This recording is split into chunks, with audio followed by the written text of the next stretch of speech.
Hey, what's going on, guys? This is TV and I'm presenting M.O.D.O.K Assassin issue number 1. This is a Secret Wars tie-in. So this review is gonna be really cool because I am too much late, and those of you who are still waiting for my review, it will be really exciting for those and for me also.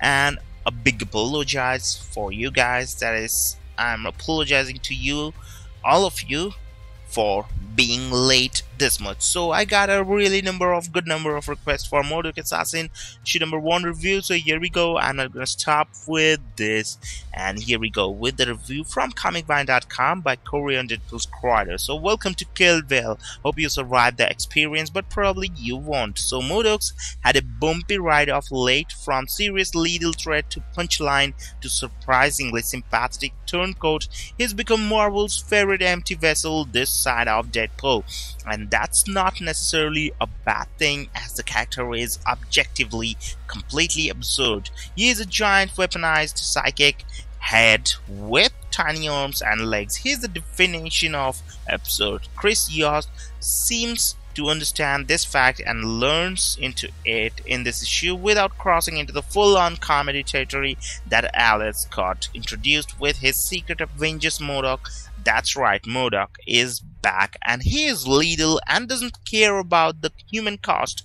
There's a lot of internal monologue going by the man and with the big head, and the way Yost writes him, it's great. He manages to instill the character with a certain drive where he 100% believes that he is the smartest person being in a given interaction, and is usually right, but is also usually insufferable about it.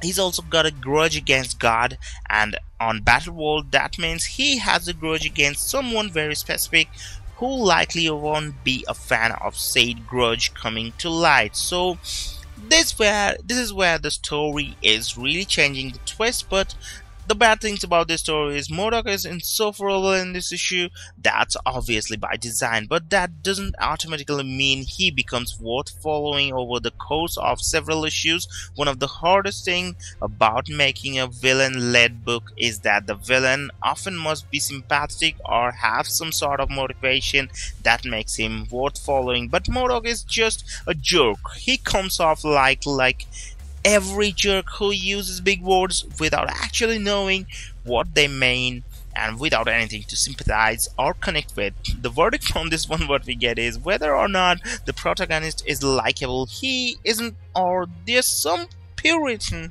image at the end of the issue. This is still a very fun book that has a very new and interesting take on a well-established character. M.O.D.O.K has been a joke for a long time, and it's interesting to see him treated like a legitimate threat rather than laughed off as the impractical, hilarious being that he is. This issue shows a bit more of a serious story than may have been expected, but it's still highly entertaining and shows some vulnerability in its protagonist. Strange and ham-fisted though it may be, but maybe it's not the full word, because at the last page what we get, it's my favorite, that Angela, the Asgard assassin. Yes, she is there, and she is looking pretty sexy, and that's the time. And I think next issue is gonna be like M.O.D.O.K is gonna fall in love with her, in her love, or what you can say anyway. So because